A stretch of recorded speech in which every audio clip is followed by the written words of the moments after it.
Hi everyone, this is Mr. Gan. Today we'll be doing a weekly practice on graphing techniques. So I hope that you make use of these resources just so that before your mid-year exam, you will not be rusty for your pure maths. Alright. So today graphing techniques will be taken from the year 13. Sorry, from the school MJC, the print paper 1 question 8. So let's just look at how do we solve this question here properly. Alright. You are given that the curve C1 has this equation here. And you're asked to express y in the form of 3 plus 1 plus x and so on. So basically, I think this is a fairly straightforward question. You're basically asked to express this in partial fraction, right? So if you look carefully here, this x plus c and x plus d, using the key in calculator, you realize that actually this denominator could be factorized as x minus 4 multiplied with x plus 2. Okay, so this part here, that's it. That because you could express in this form, right? So you're gonna try and express. Okay, we're gonna do this. So this is juggling method. You typically use this cover up method for the partial fraction. So what you get is a over x minus 4 plus b over x plus 2. Right, there you go. This is how you express this, right? So cover up method will means that what we're going to do is actually just substitute x equals to 4. Okay, so I think what I'm going to do is I'm just going to change this to x over x minus 4 and x plus 2. Okay, cover up method is quick. So if you're not sure how to do cover up method, just ask me, consult me after lesson also. So basically you just sub x equals to 4 inside.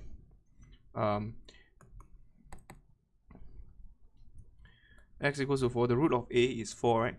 Root of a is 4, so you sub it into anything but 4. So this will be a. So this is what I'm going to get. Ultimately, a is equals to 4 over 4 plus 2. Right? So this will give me 4 over 6, which is 2/3. Then I know that the root of b is actually minus 2, negative 2, right? So I'm just going to sub b and negative 2 into this part here. So here will be negative 2 over negative 2 minus 4, which is actually minus 6 minus 6. So this is 1/3. All right, 1/3. So this case here, hence x over x squared. Sub back in your a and b into the expression there. So this will be x over x squared minus 2x minus 8 equals to 2/3 x minus 4 plus 1/3 x plus 2. Alright, so there you go. So that's what. Oh, then show by differentiation. So this is the first one. I already shown y in terms of this form.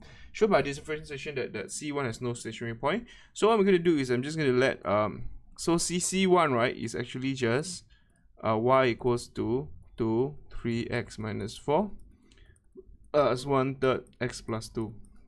Right, so I'm just going to differentiate this.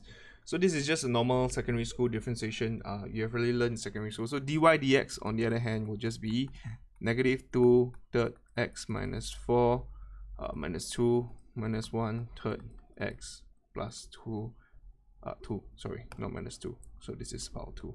Right, so there you go. This is the expression here.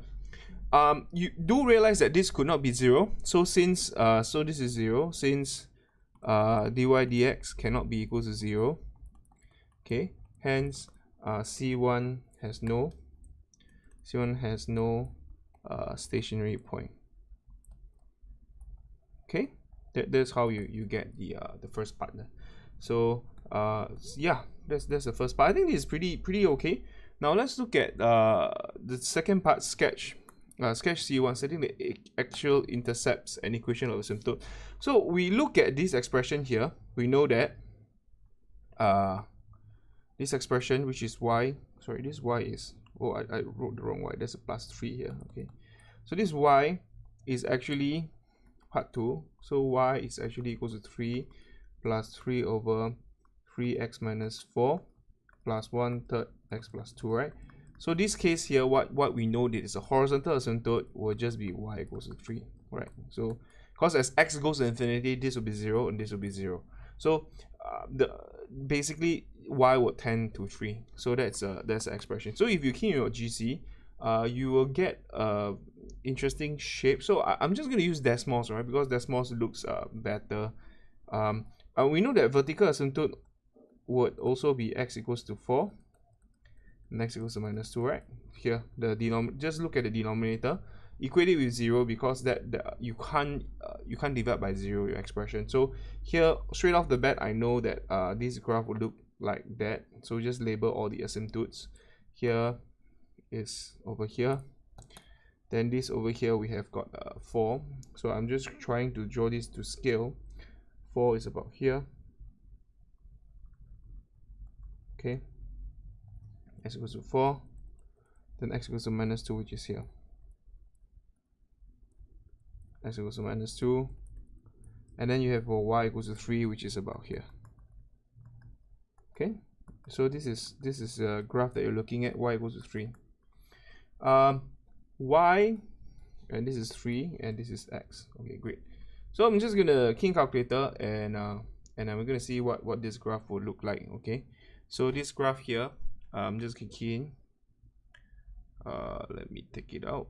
This is decimals graph. Decimals graph is pretty cool. So here, what we're gonna get is y equals to 3 plus 2/3 x minus 4 plus 1 divided by 3 x. Sorry, this is plus 1 3. Alright, man. So remember, you could use your GC and label out, always label out the horizontal asymptote and vertical asymptote, right?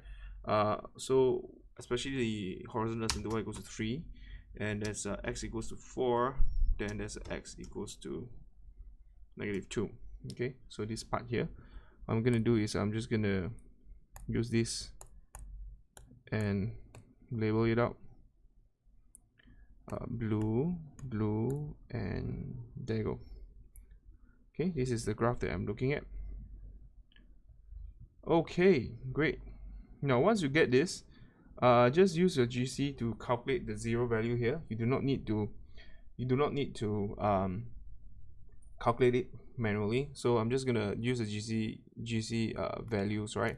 Unless they ask for exact. So this case here, just go down. It looks like an S curve, right? And this will be coming down like that. So this is coming down like that,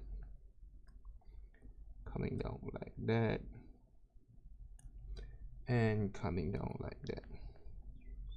Okay, so when you label it up, just take note, sometimes it's better to just write in coordinate system, because sometimes the question will just ask you to write in the coordinate system. So I'm just gonna the key this in coordinate as a coordinate system. Alright, so 3.78. Just read off a GC.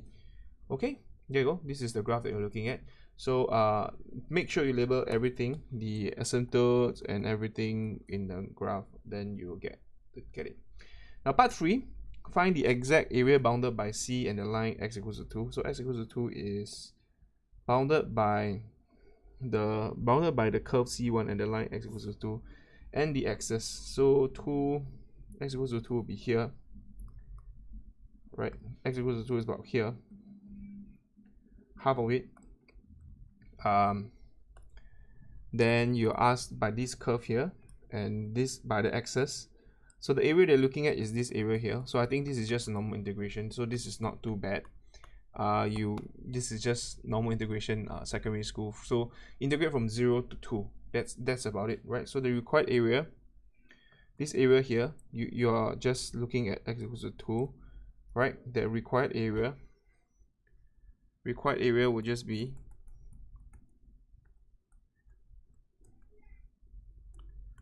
(0 to 2), 3 plus 2/3 x minus 4 plus 3x plus 2. So this is not difficult. I think this is 3x plus 2/3 ln x minus 4 mod it.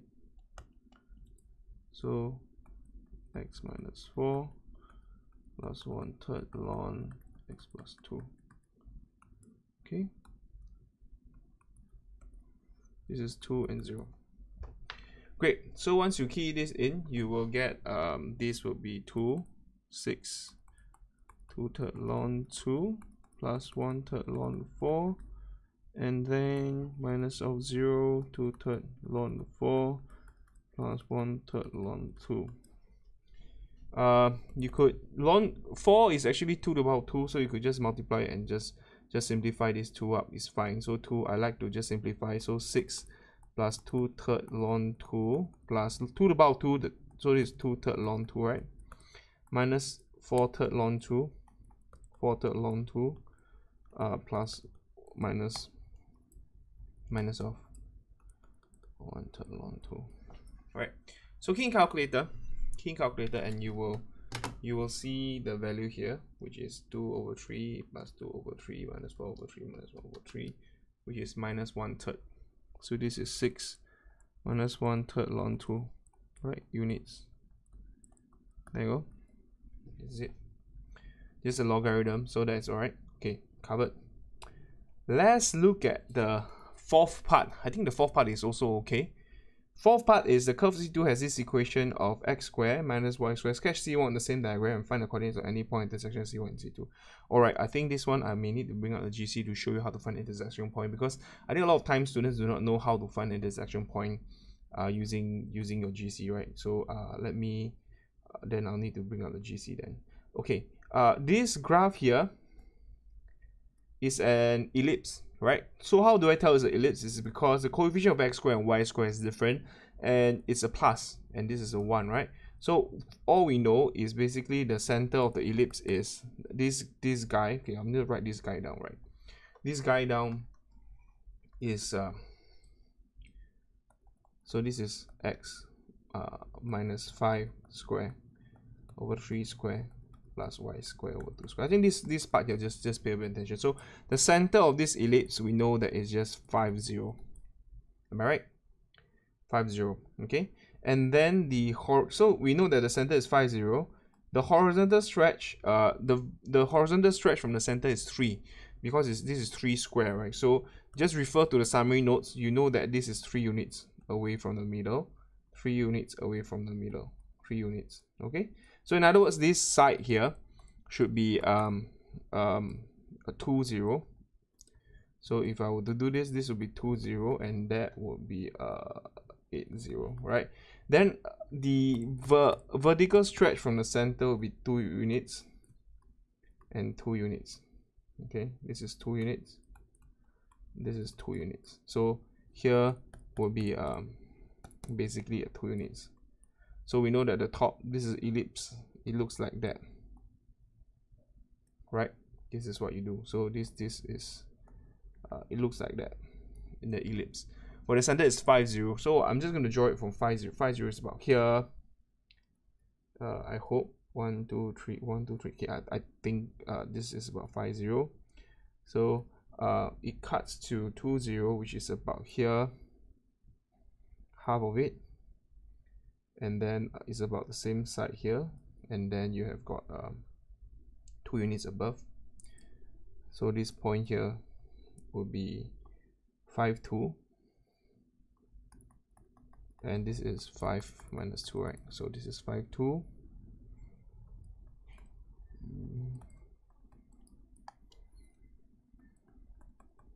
and then 5, negative 2, right? So here would be 2 and 8. So this is a 2. So this is a 2, and this is a 8. Right. So the graph that I'm looking at is like that. So I always advise students to just draw the 4 points out, because once you draw the 4 points out, then it's easier to just complete the ellipse by just drawing the sides, right? So that's how I draw my ellipse here. You have got x minus 5, so I'm labeling my ellipse here, 3 square plus y square over 2 square equals to 1. Right, there you go.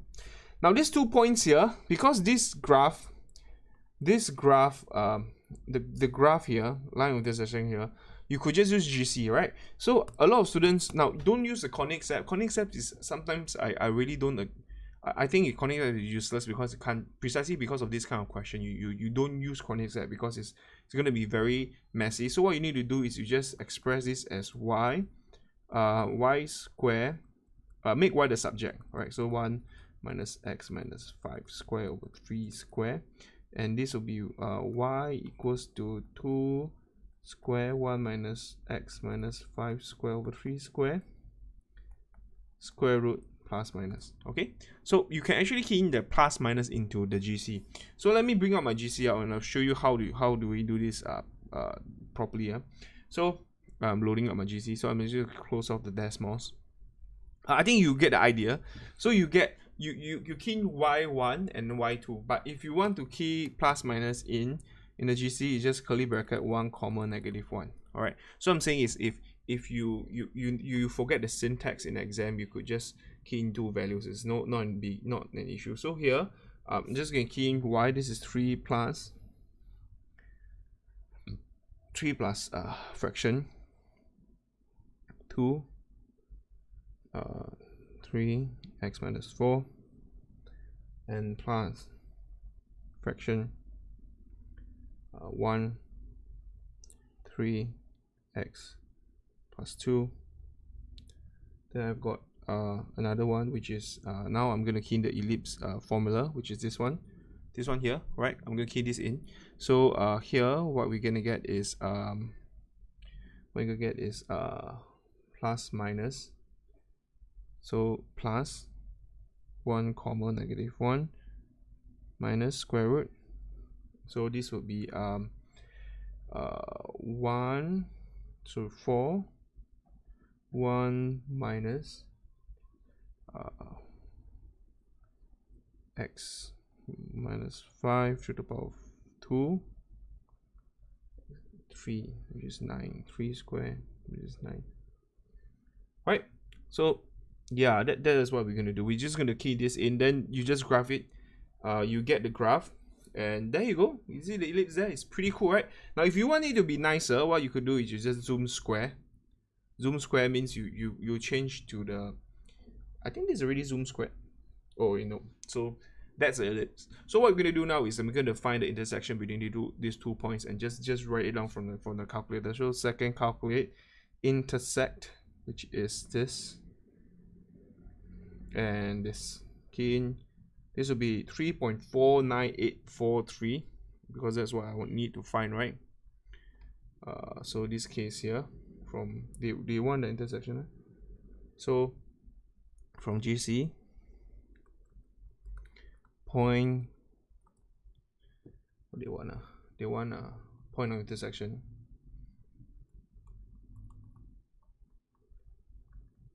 Okay, so this will be 3.498 and 1.7314. There you go, one, and the other one you could just use the same thing, and this case here, second, calculate intersect. Now remember, just press button down to choose the curve below and enter, and now we're going to enter this, and I'll get 3.864. so 3.864 and -1.85. okay, so you change to 3SF, you should get the answer there, which is actually just 3.50, 1.73 and 3.86, 1.85. okay, so that's how you use your GC to solve this question. So that's how you solve this question proficiently. So I think this question is interesting because it covers touch base on your ellipse and how to use a GC to solve it properly. Now when time comes exam, I will expose you to the different types of questions. All right, so please press on. It may seem impossible, but I think with perseverance, you definitely can do it. So thank you for listening. If you have any question or comments, please feel free to comment under this comment section below. Or if not, you need to learn anything about my offline classes, my live classes, please visit my website, www.timguymath.edu.sg. Thank you very much.